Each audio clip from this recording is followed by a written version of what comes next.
How tough is it out there for the average person? It's tough. Ted's here to discuss it. Let's begin. This is Debt Free in 30. Here's your host, Doug Hoyes. As we record this, we are halfway through 2024. I think I've got the year right. Did that make it 2012? No, that would not be how math works. And we wanted to give you, the listener, an update on what's happening. The answer is, well, it's tough out there. Ted's here, and for those of you watching on YouTube, I'm going to put some charts up on the screen for our audio listeners, which I realize is most of you. I'll explain what's happening because I know you're on Spotify and Apple Podcasts and all the rest of it. So, Ted, as you know, during the pandemic, credit card debt dropped. That's going to be our first chart. Is that this chart right here? That's this chart right here. Why? Why did credit card debt drop? So there were two reasons for it. One was people were restricted from spending. They couldn't go out, and therefore any normal payments they were making reduced the debt. Secondary was, though, because they weren't spending the money, they had more money available to pay down the debt. So it was a combination of two things. And I remember you and I talked. Yeah. Well, we talk every day, but we talked back then, and you said, you know what? Mark my words, credit card debt's going to go back up. It's going to be worse. And sure enough, again, as the chart shows, right, it's way worse. So we as Canadians peaked at around $90 billion in credit card debt before the pandemic. Right. It went all the way down below $75 billion, and now it's way over $100 billion. And it's going to keep going up. And that's your prediction then. It's not there's not a difficult prediction to make. It's pretty straightforward. So here's another chart on the credit card stuff. And the point we're trying to illustrate here is that it is tough out there for the average person. Right. And we're going to get into kind of why that is. But this chart has always kind of interested me. Does it surprise you that in November of each year, credit card balances spike up? No. Because Christmas is coming. You're getting ready for the holidays, whatever they are. Whatever you celebrate, you're spending money. And does it surprise you that in January, we tend to pay them down? Right. Makes sense. That's kind of how it works. That's when the bills come due. So, okay, that's all kind of intuitive. What is interesting about this chart is, sure enough, in November of 2021, 2022, 23, credit card balances increased. In January, though, in 2021, they dropped by about 6%, but then in 2022, it was 4.3%, and 2023 was 3.2%, and this year it was only 3%. Right. So the drop when we pay them off is getting less and less. Makes sense, too. Which is why credit card balances are going up. Right. So why is that happening? Well, again, kind of obvious, inflation. Right. How much disposable cash do you have available to pay towards your debt? And obviously, it's less than you used to have. And so when we look at the inflation rate for food, okay, and this is something that everybody likes to, everybody's impacted by this. I've gotten used to eating food. It's something I'm going to continue to do till I die. It's that's what we all hope. So food inflation peaked at over 10% from September 22 to January 2023. Yeah. And it has since dropped to 2.3%, but that only means that food prices are not going up as fast. Correct. And I mean, the place you see all of this, I do the shopping for the family, as I've said in the past. Things that you don't normally get or every week, things like, soda pop or chips, because the kids want those for whatever reason. You track them every 2 or 3 months. They're building another increase. I mean, it's just, you watch them and you go, what the hell? Well, and I think everything is in that category. It is, but you may not notice. So it's harder to keep track of vegetables because stuff is seasonable. Milk is pretty easy to watch. Eggs are pretty easy to watch. All of those things, it seems every week you go in, it's another couple of cents. It's another couple of cents, and it all adds up. Yep. And that's why food inflation has been so high. Now, right. the biggest expense on most people's budget is, of course, shelter. Right. And sure enough, when we look at the chart of shelter inflation, it didn't go up quite as high as food did. It peaked at around, over 7% in April through July of 2022, and then again in November and December. As of now, it's down to only 6.4%. Yeah. So food inflation has come down a lot more than shelter. My theory on that is it's entirely a lag effect. So when you rent an apartment, you sign a 1-year lease. Right. When you go buy eggs, you do it every week. So the change in the price of eggs gets reflected in your budget instantly, whereas with shelter inflation, well, it takes a lot longer. Well, and shelter is inelastic. You don't have a lot of options. You're already in the lease, as you say, and you're paying it for a year.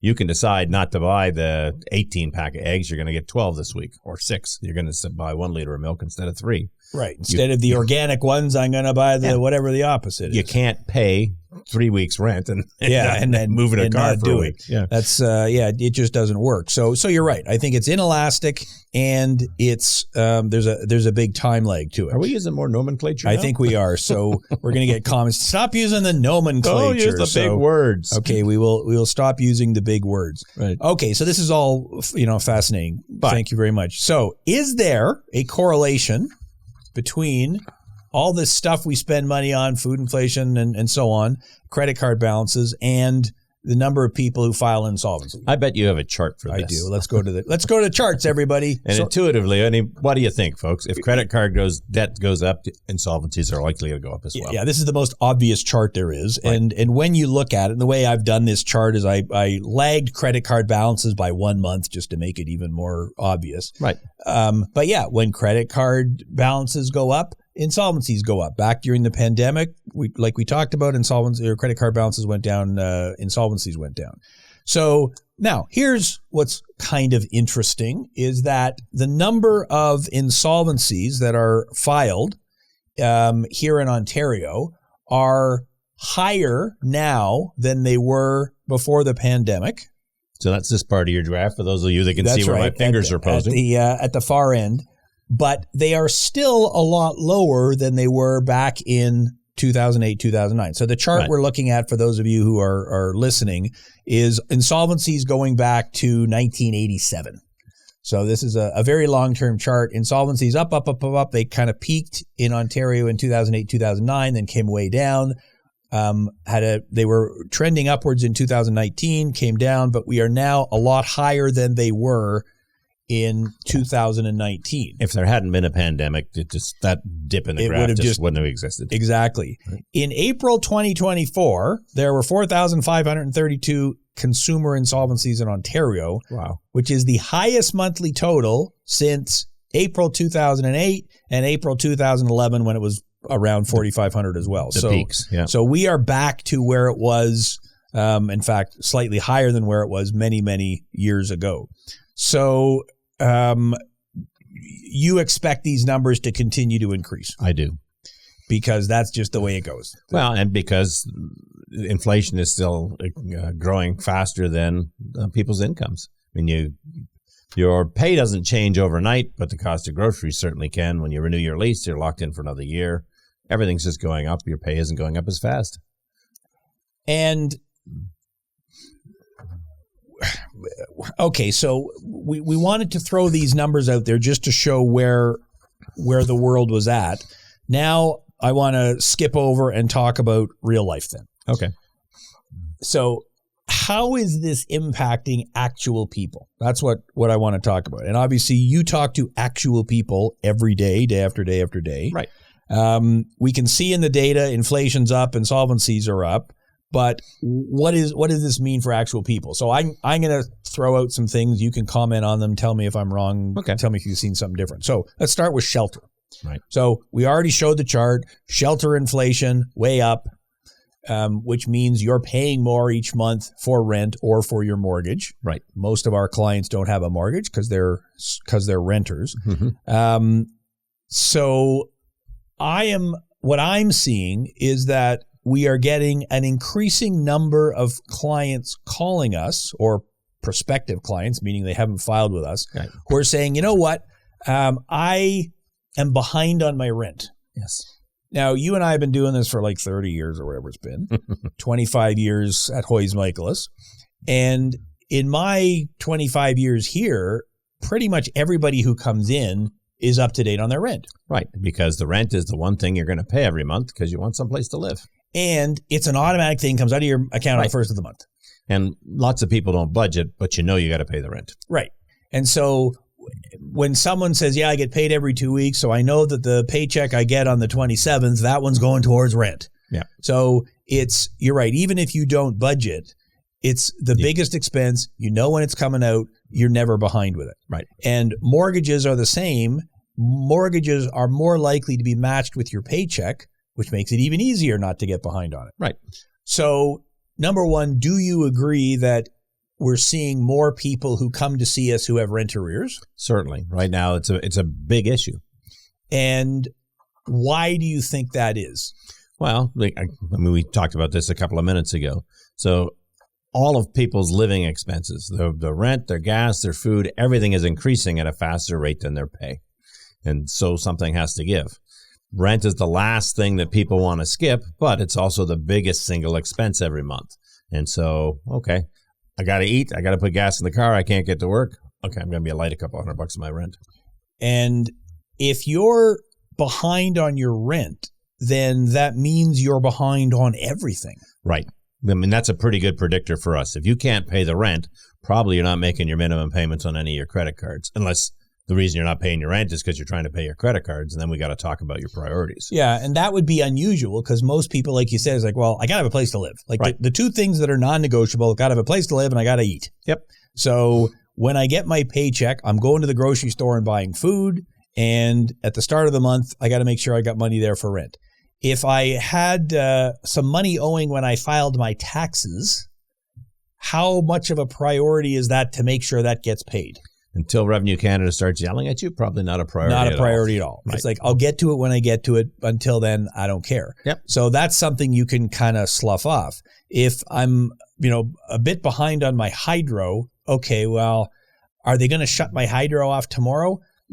Probably not. Probably not. So, okay, I'll short pay that, my cell phone, okay, Yep. whatever. So if you're behind on your rent, it's a serious thing. Now, the other factor here in Ontario is the Landlord and Tenant Board. Right. Which is an absolute disaster. Well, it's a mess. It's a mess. And the biggest problem is it takes forever to get there. Right. So if you're a tenant and your landlord is screwing you around and doing stupid stuff, you want to object, stop paying your rent, whatever, it's going to take a year to get a hearing. And if you're a landlord whose tenant isn't paying and you want to evict them, it's going to take a year to get in front of the Landlord and Tenant Board. Right. So if nothing is going to happen for a year, how eager do I have to be to make sure I get my rent paid? Right. So if you know you're already in trouble and they're doing this to you, then why would you deal with it at all? So you got the double whammy. You've got, I don't have the money to pay it, and nothing's going to happen in the short term. So that's the bill that it's all squeaky wheel. Exactly. It's a squeaky wheel thing. And so the advice that we give people when they call us is, well, you got to have a place to live. Right. So it is true that if you file a bankruptcy or a consumer proposal, there is a stay of proceedings, but that doesn't help you pay your rent tomorrow. Right. Well, and if you skip paying the rent this month, technically you file bankruptcy today, the landlord can expect per diem rent tomorrow. Yep. And so you're not really solving the problem. But right. What are you supposed to do if my income is really constrained? Okay, I'm now behind with this landlord. I want to go move to a cheaper place or another place. Number one, I can't find a cheaper place. Right. And you probably won't. And number two, I need first and last month's rent. Yep. Well, if I haven't even been able to pay my rent. Right. So you're not going to be paying your rent at your old place at all because you're going to need to save it for the 2 months to pay first and last at the new place. And then when I go and apply for that new place, they're going to say, okay, we want to get a letter from your old landlord saying you're a good tenant. And you're in trouble. Because we got 50 other people lined up to rent it, so you're kind of out of the box. Yep. So what we're seeing is an increasing number of people who are going to, okay, I got to go back and live with my family. Yep. I got to find some kind of make living more affordable, which is either somebody else is paying for it or you're splitting it with someone. Or yeah, I've got to find a place. I got to get 2 roommates instead of just one. Yep. Like it's a real difficult thing. And what we're trying to illustrate today is it's difficult out there. Right. Now, let's talk about homeowners now instead of renters. So very few of our clients are homeowners. Right. We're up to 5 to 7% now. Right. And you go back to 2011, it was more like a third. Yep. So we've talked about this on the show many times before, but give us the real quick version of why we're not seeing very many homeowners now. Well, so for the last number of years, they've either been able to refinance and get the equity out of their house. There was always room for it. And mortgage rates were, 1.5%, 2%. Now everybody's renewing at 5%, and that's a hell of a difference. But the people who haven't renewed yet, right, it's all fine. Yep. There's that lag that you were talking about. And with mortgages, if you got a 5-year mortgage, well, the lag is 5 years. That's right. Sort of a 5-year or 5-year. It could be as much as that. So if you renewed in 2022 when rates were really low, before they started going up, okay, well, you've still got a couple more years before you got to worry about it. Yeah. Now the people that this doesn't apply to are all those folks that do in variable, which you've been advised to do forever now, and you got caught. Yeah, it started hitting you right away. So again, the reason we're doing this show today is to illustrate what's happening out there in the real world. So if you're a renter, things are really tough, right? Because as you said, your income has not caught up with your expenses. You get behind on rent, and you're kind of stuck because you got no place to go. Right. If you're a homeowner and you don't have a mortgage, everything's great. Yeah. Worst case scenario, you get a HELOC or something on your house, and you can deal with these issues. And if you bought your house 10 years ago, even though the real estate market has softened over the last little while, it's still way higher than it is. It's all good. Yep. So for people watching and listening today, if you're going, well, no, everything's fine. Yeah. Well, it depends who you are. Right. If you're a homeowner with no mortgage or a small mortgage, everything's fine. A third of all Canadians are in fine shape. A third of all Canadians are, paycheck to paycheck, and a third are in trouble. And obviously, we're talking to the bottom third, the third that are in trouble. And in a lot of cases, they did everything they were supposed to do. Right. And circumstances just came and whacked them. And yeah, I know. You got that story of that guy who during COVID went out and bought 5 condos and he was going to flip them and he got into all sorts of trouble. Okay, that stuff happens. But we're talking about the person who was a renter, lost their job during the pandemic, hasn't been able to replace it with anything suitable. Expenses have gone up. They got behind and they're kind of pooched. So 2 final questions for you. What do you see over the next 6 months to a year with respect to all of these things we've talked about? So I still don't see interest rates coming down very quickly. There's room to do it in Canada. If they don't do it in the U.S., we're not going to do it here. So I think when you renew your mortgage in the next 6 months, you're probably looking at a significantly higher payment than you used to make, folks. And that's going to be reflected in the rentals. I mean, you're not going to find a deal on rental space anywhere because there isn't enough of it. And the cost for them to maintain it is so much higher. Yeah, and obviously we had a quarter point drop in, was it June? I'm trying to think. This month. I think it was June. And are they going to drop more? Yes, I think they are, but I agree with you. I don't expect mortgage rates are going back to 1.39% for a 5-year. And food inflation is going to stay at 2%. It might even start going up again because of interest costs. And then, what happens with fuel? There's the election coming up in the U.S., which makes a mess of everything too, because everything's artificially, kept status quo, right? Yeah, and this is not an investment show, but if you go look at the S&P 500, the biggest 500 companies in the U.S., all of the gains have been with 5 companies, right? And a big chunk of it have been with one company that's just gone up, up, up, and up. Mm-hmm. So if you owned any of the other ones, not so much. If you had stocks, represented by the Russell 1000 or Russell 2000 or whatever, which are made, they haven't gone up this year, right? So we got a booming stock market, but it's only affected that top sliver. And exactly like the Canadian economy. If you're that homeowner in the top sliver, great. If you get to work from home and you don't have to drive to the work anymore, great. You're fine. But if you're everybody else, then it's much bigger of a problem. Right. I mean, if I had to guess, I would say, I think they will continue to lower rates, but I don't think it's going to be a super fast thing and it's going to all happen by Labor Day or anything like that. Not going to make a difference. And if you're going from 2% to 5% and now you're back to 4 3/4, okay, well, that's still a lot higher than 2%. So now, of course, I'm of the view that, I think I predicted that by the end of summer, inflation would be 0. So I think you did. I think I'm probably going to be off on that, but we'll see what happens on our year-end podcast when we talk about it. The reason I said that was because the money supply goes down, and as a result, inflation goes down. Well, unfortunately, over the last few months, the money supply has been ticking back up again. So I suspect I will end up being not entirely accurate on that. Okay, so then the final question, and we want to spend a little bit of time on this, is the practical advice section. So what are you supposed to do? Right. So let's say let's start with the easy case, which is I'm a homeowner. Okay, so I haven't renewed my mortgage yet, or maybe I already have. Right. Is there any advice you can give to that person to mitigate what's coming? Well, so no one thinks that rates are going to go up again. And so maybe you would be safe now sticking with those variable rate plans, because then you could take advantage as they decrease. I mean, you still got to be able to budget for that much larger payment now. And that's the key point you just said there. You got to be able to budget for it. So what I would be doing is crunching the numbers. So if I convert my mortgage from fixed to variable, well, what are the interest rates? Right. Like, what's the differential?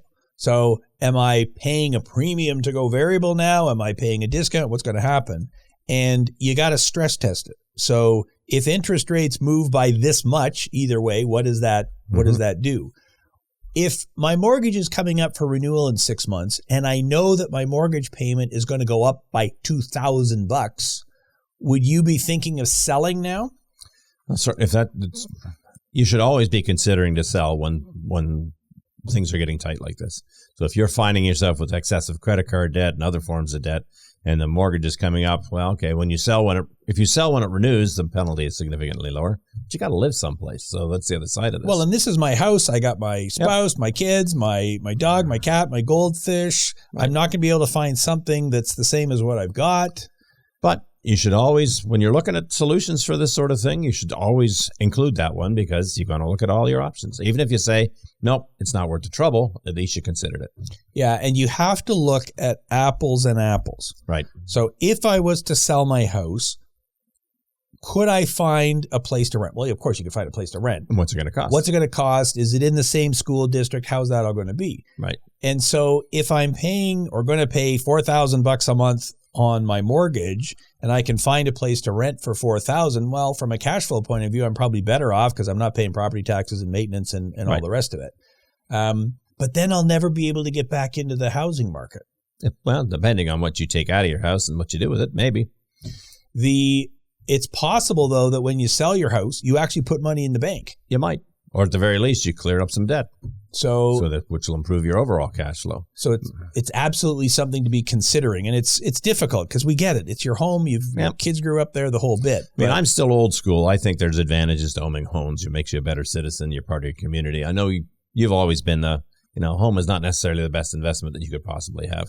And right now you might be right. Yeah, I go farther than that. I say that a home is not an investment. Right. It's a thing to live in. Mm-hmm. Now, yes, over the last 20 years, house prices have gone up, primarily because of inflation and other factors. But yes, they have gone up. But they can also go down. Right. So if you're going to be living in a home for many years, then sure, you've got complete control of what you're doing. Okay, so then the final piece of it then is the renters. So if shelter inflation is still high, and it is, and maybe everything will be magically fixed. So I'll give you the optimistic view of it, which I don't believe, but I'll give it to you anyways. Immigration is easing off. Okay. Because immigrants come here and they go, this isn't what I signed up for. It's too cold. It's too cold. Too expensive. There's no place to live. The jobs aren't there. It's not as great as I thought. So I suspect that some of them will say, okay, well, if I was willing to move to Canada, I'm willing to either go back home or move to a different country. So I'll go where the grass is greener. If house prices stay soft, then the person who's investing in them because they will go up stops doing that because they're not going up. Because virtually everybody who buys a condo to rent it out is losing money every month. And cash flow, it's a bad idea. Negative cash flow. They're losing $1,000 a month, $1,500, whatever it is. If the place is going up by $2,000 a month, I'm willing to do it. Right. So if you get the investors going, you know what, we're out. And if cities are clamping down on things like Airbnb, so I can't rent it out for that, well, then maybe that does put downward pressure on real estate, and therefore maybe it makes it a little easier. I think that will happen. I don't think it's going to be tomorrow, and it might not be substantial. Well, and I think it corrects anyway. So whenever those things happen, there's an adjustment. Maybe it deflates the value 5 to 10%, and 3 years from now, we're back where we started. And so it's not a great thing. Okay, so the final question then, if you're talking to a renter, we've already talked about homeowners, do you have any advice for a renter in this situation? You should assume that when your lease or rent comes due that there's going to be a larger than normal increase. Like there's still controls in place for what they're allowed to do, but almost every landlord is applying for permission to exceed those limits. And the reason is because all of those the expenses that you've experienced going higher and higher and higher, they've been going higher and higher for the landlord as well. And so they've got to cover their costs. Or, like you just said about the condo owners, they're out cash every month. So why the hell would they rent? You put it up for sale and get rid of it. Yep. Yeah. And you're right. In Ontario and many places, there's rent control. You can only raise it a certain amount, provided, based on certain Basic factors. rules. Yep. But if I had to do a major repair, because I had to fix the roof or I had to do this or I had to do that, then yes, I can again apply. Now, again, we already talked about how long it takes to get in front of a board, but I can apply for a larger than the minimum increase. So if I'm a landlord, I guess I'm going to say to you, my tenant, okay, look, dude, here's the deal. Right. I need more money.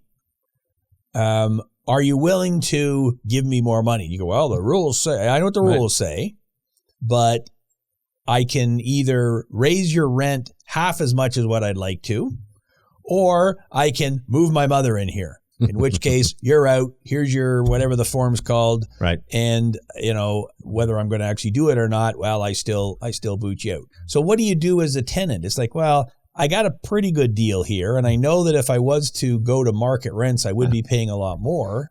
And before you do anything, make sure you assess the market, because you may find out that you don't have a lot of options. So what this guy, if they're going to squeeze you, maybe you're going to get squeezed. Yeah. And we're certainly not here to advocate that people should be getting squeezed and you should be not following the rules and everything. Our point is, though, you got to expect a larger than normal increase for your rent when the lease is up. Yes. And it's better to start planning for those sorts of things now. Right. So are there other places I can rent? Maybe I rent a 2-bedroom, but then I get a roommate. Maybe I do go back home. Maybe I got to do this. Maybe I got to do that. Maybe I don't need to live where I'm living because I'm partially remote. Right, maybe. But then, of course, you're spending on commuting and stuff. Oh, yeah. And it's complicated. I've talked to people over the last few weeks who only have to be in the office 1 or 2 days a week, but now it's a 4-hour commute. Right.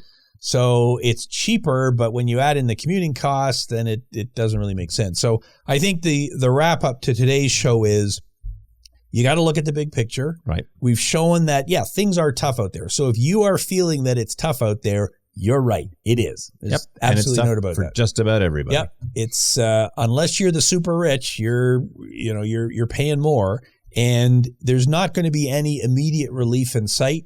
Right. So you want to be, as you said, looking at your budget. Are there other places I can shave? Is there any way I can gradually increase my income? Anything I can do on that front? And obviously, if a big chunk of your cash flow is taken up with debt, then the answer is you want to get that under control. Yeah, find a way to reduce the debt, because that's the biggest thing you can free up. So there you go. The point is, things are tough out there.